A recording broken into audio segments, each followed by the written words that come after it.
Welcome dear rocker, स्वागत आपका light of my life में। तो कहानी की शुरुआत में दिखाते हैं कि दुनिया में एक खतरनाक प्लेग फैला हुआ है जिसे फीमेल प्लेग कहा जाता है, क्योंकि ये प्लेग सिर्फ फीमेल्स को इन्फेक्ट करता है। और इस प्लेग की वजह से दुनिया की लगभग सारी औरतें, लड़कियां सब मर चुकी हैं। बिना फीमेल्स की इंसानियत लगभग मिट चुकी है दोस्तों। ऐसे में दुनिया चलेगी कैसे, यही इस मूवी में दर्शाया गया है। खैर, रैग नाम के एक लड़के को दिखाते हैं। दरअसल ये लड़का नहीं लड़की है दोस्तों। मालूम होता है कि रैग का इम्यून पावर काफी अच्छा है, जिसकी वजह से उसे फीमेल प्लेग नहीं हुआ। और ये भी पता नहीं है कि ये इस दुनिया में बची इकलौती लड़की है या फिर और भी औरतें या लड़कियां हैं जो बची हुई हैं, लेकिन फिलहाल किसी को नहीं पता। फिलहाल रैग के लिए सबसे बड़ा खतरा प्लेग नहीं दोस्तों, बल्कि दूसरे इंसान हैं, खासकर मर्द। और अगर उन्हें पता चला कि रैग एक लड़की है तो वो जरूर उसको नहीं छोड़ेंगे, उसे अब्यूज करेंगे और उसे कब्जे में लेने की कोशिश करेंगे, उसे अपना शिकार बनाएंगे, या फिर ये लोग रैग को किसी लैब में ले जाकर उस पर रिसर्च भी करने के चांसेस रखेंगे। इसलिए रैग का पिता मैथ्यू हमेशा दोस्तों उसके बाल काट देता है और उसे लड़के का ड्रेस पहना कर रखता है। ऐसा करके विनाश होती हुई इस दुनिया में अपनी बेटी को मर्दों से बचाकर रखना चाहता है ये पिता। रैग के पैदा होने के कुछ ही दिनों के बाद दोस्तों उसकी मां प्लेग से मर गई थी, पर बच्ची को इन्फेक्शन नहीं हुआ। ये जानकर मैथ्यू उस समय खुश हुआ था और कंफ्यूज्ड भी कि ऐसी दुनिया में वो अपनी बेटी को सेफ कैसे रख पाएगा। इसलिए उसने बचपन से लेकर रैग को एक लड़के की तरह ही पाला था। और तो और वो हमेशा बाहरी दुनिया से रैग को छुपा कर रखने की कोशिश में लगा रहता है। इसी वजह से वो शहर में न जाकर जंगल, पहाड़ों जैसी जगहों में रहने लग गया और अक्सर अपनी जगह बदलता रहता है ताकि उसकी बेटी पर किसी भी आदमी की नजर ना पड़े। फिलहाल मैथ्यू और रैग एक जंगल के बीच टेंट में सोने लग जाते हैं। मैथ्यू रैग को नोहास आर्क नाम की कहानी सुना रहा होता है और कहता है, बेटा, उस कहानी के मेन कैरेक्टर की तरह तुम्हें भी हिम्मत दिखाना है, कभी भी किसी से डरना नहीं है। और तब रैग पूछती है कि क्या मैं इस दुनिया में अकेली आखिरी हूँ पापा? मैथ्यू कहता है कि नहीं, दुनिया में कहीं ना कहीं तुम जैसी स्ट्रॉन्ग इम्यूनिटी वाली लड़कियां और औरतें होंगी, और शायद वो भी तुम्हारी तरह मर्दों की नजरों से छुप छुप कर जी रही होंगी। तो वो कहती, पापा, अगर मैं उनसे कभी मिली उन औरतों से तो क्या मैं बात कर सकती हूँ उनसे? हाँ रैग, जरूर कर सकती हो। और रैग के सवाल के साथ साफ पता चलता है कि वो कितनी अकेली फील करती है और बाहर जाकर लोगों से बात करना चाहती है, लेकिन उसे प्रोटेक्ट करने के नाम पर मैथ्यू उसको जैसे पिंजरे में कैद रखता है। इंसानों के बारे में, उनकी बोलचाल वगैरह के बारे में रैग ने सिर्फ किताबों में पढ़ा है। और तो और वो एक जगह पर परमानेंटली नहीं रहते, बंजारों की तरह अपनी जगह चेंज करते रहते हैं। ये भी रैग के अकेलेपन की वजह है दोस्तों। लेकिन मैथ्यू के पास उसे खतरों से बचाकर रखने का कोई और रास्ता भी तो नहीं है। ये सब वो रैग को हमेशा समझाता रहता है। उसी रात दोनों वहीं पे सो जाते हैं। अगले दिन वहाँ पे एक बुजुर्ग आता है, जिसको देखकर मैथ्यू पहले तो चौंक जाता है और रैग को अंदर जाने के लिए कहता है, लेकिन रैग सुनती नहीं और वहीं पे खड़ी रहती है। मैथ्यू फिर बुजुर्ग से पूछता है कि आप कौन है और यहाँ पे क्या कर रहे हैं? तो वो बुजुर्ग कहता है कि मैं तो बस इस इलाके में घूम रहा था। फिर वो रैग के बारे में पूछता है तो मैथ्यू झूठ बोल देता है, ये मेरा बेटा है। अच्छा, तुम्हारा बेटा है, ठीक है, तो क्या यहाँ सिर्फ तुम दोनों ही रहते हो? मैथ्यू कहता है, नहीं नहीं, मेरा एक दोस्त है जो पास ही में लकड़ी काटने के लिए गया हुआ है, यहाँ हम 3 जन रहते हैं। दोस्तों, मैथ्यू इसलिए झूठ बोल रहा है ताकि बुजुर्ग उनको अकेला समझकर कोई फायदा ना उठाए। ये सुनकर वो बुजुर्ग चला जाता है। फिर मैथ्यू रैग को बहुत डांटता है कि बेटा, क्या कर रही थी? जब मैंने कहा था कि अंदर जाओ तो अंदर क्यों नहीं गई? मेरी बात ना मानने की शपथ ले रखी है क्या तुमने? तो रैग कहती है, आप ही ने तो कहा था कि खतरनाक सिचुएशंस में बाहर मत निकलना। मुझे वो बुजुर्ग आदमी जरा भी खतरनाक नहीं लगा पापा। मैं आपकी हर बात को आंख बंद करके सच नहीं मान सकती।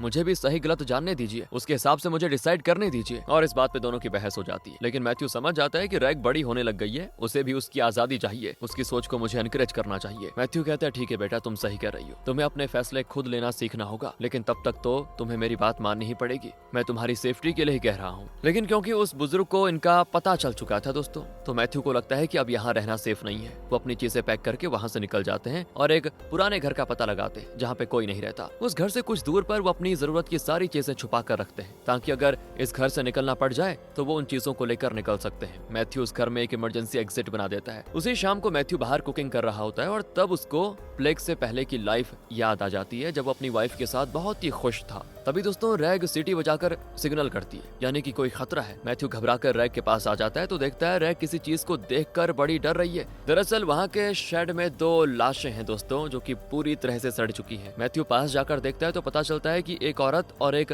लड़की की लाशें हैं, शायद माँ और बेटी रही होंगी। मैथ्यू और रैग समझ जाते हैं कि जरूर ये लोग प्लेग से नहीं मरे होंगे, क्योंकि अगर ऐसा होता तो इनके रिश्तेदार इनको ठीक से दफनाते जरूर। पर सड़ी हुई हालात में इन लाशों को देखकर वो समझ जाते हैं कि इनके साथ कोई घिनौना हादसा हुआ है और उन्हें यहाँ मरने के लिए छोड़ दिया गया होगा पक्का। उसी रात रैग मैथ्यू से पूछती है कि पापा, वो दोनों कैसे मरी होंगी, उनके साथ क्या हुआ होगा? तो मैथ्यू बड़ी शांति से उसके हर सवाल का जवाब देता है और कहता है कि बेटा, इस दुनिया में फीमेल प्लेग के अलावा औरतों के लिए और भी कई खतरे हैं। जरूर उन खतरों के कारण ही उनकी मौत हुई होगी। दुनिया की ज्यादातर औरतों के मर जाने से दुनिया का संतुलन बिगड़ चुका है। अब हर तरफ सिर्फ मर्द ही मर्द हैं और वो बेकाबू हो चुके हैं। इंसानियत मिट जाएगी, ये सोचकर वो बहुत ही वायलेंट हो चुके हैं। उनके दिल में दया, करुणा, इंसानियत ऐसी कोई भी इमोशंस नहीं रहे। हैं। तो रैग कहती है मुझे नहीं लगता कि सारे मर्द बुरे हो गए हैं। मैथ्यू कहता है तुम ठीक कहती हो बेटी, लेकिन अब किस पर भरोसा करें किस पर ना करें कैसे पता करें, इसीलिए हम आए दिन लोगों की नजरों से दूर इस तरह छुप छुप कर जी रहे हैं। फिर बातों ही बातों में दोनों सो जाते हैं। अगली सुबह मैथ्यू और रैग कुछ चीजें खरीदने पास ही के टाउन में जाते हैं। रैग एकदम लड़के की तरह अपना हुलिया चेंज करके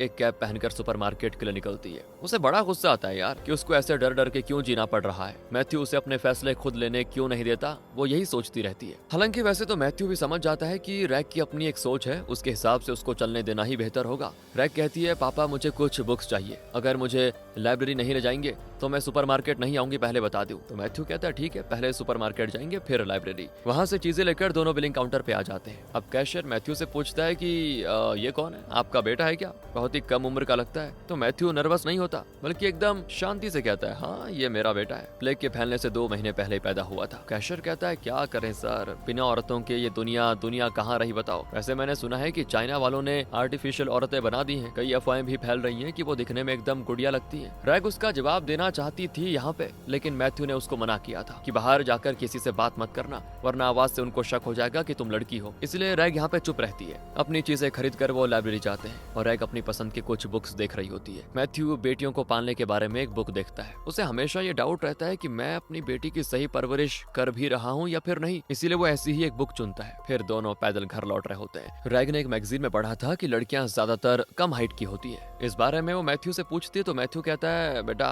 हाइट कम हो या ज्यादा उससे कोई फर्क नहीं पड़ता, तुम जैसी हो ठीक हो, अपने लुक्स वगैरह को लेकर इतना ये सोचो मत तुम। दोनों घर आ जाते हैं। उसी शाम डिनर करते हुए मैथ्यू रैग से पूछता है कि उस कैशियर ने जो कहा उसके बारे में तुम्हें कोई आइडिया है क्या। दरअसल दोस्तों रैग ने बुक्स के जरिए रिप्रोडक्शन के बारे में काफी जानकारी हासिल कर ली थी। फिर भी मैथ्यू तसल्ली करना चाहता है कि कैशियर जैसे लोगों के द्वारा फैलाई जा रही अफवाहों को सुनकर रैग को कोई गलत जानकारी ना मिले। तो मैथ्यू अपने तरीके से उसको समझाता है कि बेटा जब तुम और बड़ी हो जाओगी तो तुम्हारी बॉडी में कुछ बदलाव होंगे, उससे तुम्हें डरना नहीं है। और तो और एक बच्चे को पैदा करने के लिए औरत और मर्द दोनों का होना जरूरी है। जैसा सुपरमार्केट का कैशियर कह रहा था, आर्टिफिशियल बनी हुई गुड़िया वो ना कभी औरत हो सकती है ना ही किसी को जन्म दे सकती है। इसलिए हमेशा सच जानने की कोशिश करना, ऐसी अफवाहों पर कभी विश्वास मत करना। और तब रैग रेसिज्म के बारे में पूछती है तो मैथ्यू कहता है कि बेटा मिटी हुई इस दुनिया में शायद रेसिज्म का मायने नहीं रखता, लेकिन रेसिज्म गलत है क्योंकि skin colour, height, looks in सब के आधार पर इंसान को बांटना, भेदभाव करना एकदम बेवकूफी है। इंसान तो इंसान है, गुड़िया नहीं है। सारे इंसान समान है, उन्हें सेम नजरिए से देखना होगा। रैग दोस्तों अब अपनी माँ के बारे में पूछती है क्योंकि उसने कभी अपनी माँ को नहीं देखा था। मैथ्यू बताता है कि बहुत अच्छी औरत थी तुम्हारी माँ बेटा, वो मेरे साथ नहीं है लेकिन फिर भी मैं उसे बेहद प्यार करता हूँ। रैग पूछती है कि पापा मरे हुए इंसान से कोई प्यार कैसे कर सकता है। मैथ्यू कहता है कि इंसान मरते हैं, प्यार तो कभी नहीं मरता, वैसा का वैसा ही रहता है। रैग फिर पूछती कि माँ दिखती कैसी थी। मैथ्यू उसके बारे में बताता और कहता है कि उसको एडवेंचर बहुत ही पसंद था, सबके साथ घुल मिल कर रहती थी, तुमसे बेहद ही प्यार करती थी। मेरे हिसाब से वो बहुत ही अच्छी माँ थी। ये सब सुनकर रैग को अपनी माँ से बहुत ज्यादा प्यार हो जाता है, हालांकि उसने अपनी माँ को कभी देखा नहीं। अगले दिन दोस्तों मैथ्यू खिड़की से देखता है कि कुछ अजनबी उस घर की ओर आ रहे हैं। वो घबराकर जल्दी से रैग को एक अलमारी में छुपा देता है। फिर बिना दरवाजा खोले उनसे पूछता है कि तुम लोग कौन हो रहे। वो कहते हैं कि हमारी गाड़ी का गैस खत्म हो चुका है। तो मैथ्यू कहता है कि हमारे पास गैस नहीं है, आप लोग प्लीज चले जाओ यहाँ से। लेकिन वो कहते हैं कि अरे भाई साहब हम बहुत दूर से आए हैं, आप जरा दरवाजा खोल दीजिए, थोड़ी देर आराम करके चले जाएंगे। मैथ्यू कहता है सॉरी मैं आप लोगों को अंदर अलाउ नहीं कर सकता। तब वो कहते हैं कि आप ही थे ना कल जो रात को छोटे लड़के के साथ सुपरमार्केट आए थे। मैथ्यू अब नर्वस हो जाता है और कहता है कि नहीं मुझे नहीं पता आप किसकी बात कर रहे हैं, प्लीज चले जाओ यहाँ से। लेकिन वो जाने का नाम नहीं लेते और दरवाजा तोड़कर अंदर आने का प्लान बनाते हैं शायद। मैथ्यू भी ये सेंस कर लेता है और जल्दी जल्दी रैग को लेकर उस इमरजेंसी एग्जिट से बाहर निकल जाता है। कुछ देर के बाद वो लोग दरवाजा तोड़कर अंदर आ जाते हैं दोस्तों, लेकिन तब तक रैग और मैथ्यू बच निकले थे। वहाँ से कुछ दूर भागकर वो एक पुराने चर्च में पहुंच जाते हैं और रात को वहीं रुकने का फैसला करते हैं। रैग पूछती है पापा कौन थे वो लोग। मैथ्यू कहता है बेटा बहुत ही बुरे लोग हैं, वो दूसरों से चीजें लूट कर अपना गुजारा करते हैं, गलती से भी उनके हाथ कोई लड़की लग गई तो उसकी खैर नहीं। तो पापा अगर आज आप नहीं होते तो मैं क्या कर पाती, कैसे सरवाइव कर पाती मैं, और हमने जो खाना वगैरह खरीदा था वो सब तो हम जल्दी में वहीं छोड़ आए। मैथ्यू कहता है छोड़ो वो सब, जो हाथ से निकल गया उसके बारे में कभी चिंता मत करना, अब जो हाथ में है उसके जरिए आगे बढ़ने की सोचो। सर्वाइवल का मतलब ही होता है आगे बढ़ना। पास्ट में जो अड़चने आई या प्रेजेंट में जो अड़चने आ रही हैं उनमें उलझना नहीं है, उन सब का सामना करके तुम हमेशा आगे बढ़ती रहना। अगले दिन दोस्तों मैथ्यू डिसाइड करता है कि अब तक इस इलाके के कुछ लोगों को हमारे बारे में पता चल तो गया ही है, शायद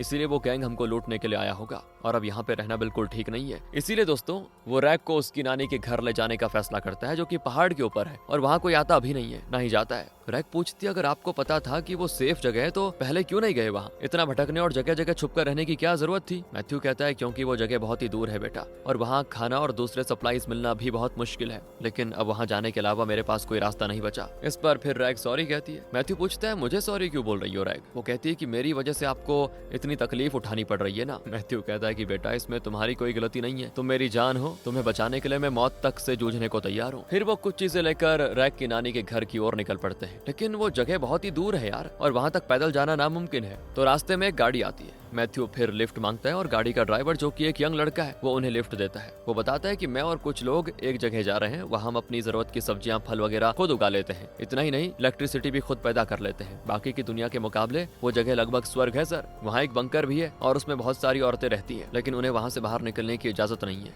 मैं तो चुपके चुपके उनके लिए चॉकलेट्स, कॉफी वगैरह लेके जाता हूँ। उसकी बातें मैथ्यू को बड़ी अजीब लगती है। एक और उसको शक होता है कि कहीं ये झूठ तो नहीं बोल रहा, और अगर ये सच है भी तो उस बंकर की औरतों को प्लेग इन्फेक्शन हो सकता है। मैथ्यू बड़ा कंफ्यूज्ड होता है और उस लड़के को गाड़ी रोकने को कहता है। उसे थोड़ी दूर ले जाकर कहता है कि मुझे इस कार की सख्त जरूरत है। मैं तुमसे विनती नहीं करूंगा कि मुझे कार दे दो, बल्कि ये कहूंगा तुम्हें कार देनी पड़ेगी, और अगर तुमने इनकार किया तो तुम्हारे साथ लड़कर उसे हासिल करूंगा मैं, क्योंकि मेरे पास कोई दूसरा रास्ता नहीं बचा। बोलो क्या कहते हो? वो लड़का लड़ने को तैयार नहीं होता और कहता है, ठीक है, आप कार लेके जाइए। मैथ्यू भी कार में रैग को लेकर बहुत दूर निकल जाता है। आखिर वो एक गांव में पहुंचते हैं दोस्तों, जहां रैग की नानी का घर होता है। वो दरवाजा खोलने की कोशिश करते हैं, लेकिन दरवाजा अंदर से लॉक्ड होता है। दरअसल वहां पे 3 बुजुर्ग आदमी रहते हैं। एक का नाम टॉम, दूसरे का केल्विन और तीसरे का लेमी। वो कहते हैं कि ये घर कई सालों से बंद पड़ा था। 4 साल पहले हम यहाँ पे आके रहने लग गए थे। अब ये घर हमारा है, हम यहाँ से जाने नहीं वाले। तुम लोग चाहो तो आज रात यहाँ रुक सकते हो। तो मैथ्यू भी मान जाता है। वो अपना और रैग का परिचय देता है, लेकिन रैग का नाम एलेक्स बताता है और कहता है कि ये मेरा बड़ा बेटा है। कुछ देर बात करने के बाद सभी सोने चले जाते हैं, लेकिन तब भी मैथ्यू अपनी और रैग की जरूरत की कुछ चीजों को पास ही के शेड में छुपा देता है, और हर एक पल वो बेहद चौकन्ना रहता है कि कभी कुछ हो ना जाए। अगले दिन वो तीनों बुजुर्ग समझ पाते हैं कि मैथ्यू और रैग से उन्हें कोई खतरा नहीं है, वो सेफ है, इसीलिए वो इनको खाना वगैरह भी देते हैं। मैथ्यू को भी उन पर विश्वास हो जाता है और वो कुछ और दिन यहीं पे रुकने का फैसला करता है। यूं ही दिन बीतते हैं दोस्तों। रैग उन तीनों के साथ काफी घुल मिल जाती है, और तो और टॉम उसको जानवर का शिकार करना भी सिखाता है। एक दिन वो मैथ्यू से पूछता है कि एलेक्स तुम्हारी बेटी है ना? और आज मैथ्यू बौखला जाता है और पूछता है कि कहीं आप पागल तो नहीं हो गए? एलेक्स मेरा बेटा है। लेकिन टॉम की आंखों को देखकर मैथ्यू समझ जाता है कि उसे सच पता चल गया है। टॉम कहता है कि मैं तुम्हारा दर्द समझ सकता हूँ और डर भी। प्लेग की वजह से मेरी वाइफ चल बसी, लेकिन मेरा परिवार की दूसरी औरतें और लड़कियां कुछ दरिंदों का शिकार हो गई। इसीलिए मैं समझ सकता हूँ कि तुम एक बाप होने के नाते अपनी बेटी को बचाने की पूरी कोशिश कर रहे हो। मैथ्यू को भी टॉम सेफ लगता है और इसीलिए वो उसको सच बता देता है कि हाँ, वो मेरी बेटी है। उसका असली नाम रैगडी है, लेकिन मैं उसे रैग बुलाता हूँ, ये मेरा परिवार है। कहकर मैथ्यू अपनी फैमिली फोटो दिखाता है। टॉम को मैथ्यू के लिए पता नहीं पर बहुत ही बुरा लगता है कि तुम अपनी बेटी को दुनिया के मर्दों की नजरों से बचाकर रखने के लिए कितना कुछ झेल रहे हो। बताओ, उसे प्रोटेक्ट करने की खातिर तुम अपनी लाइफ मुश्किल में डाल रहे हो। क्या तुम्हें इस बात का दुख नहीं होता?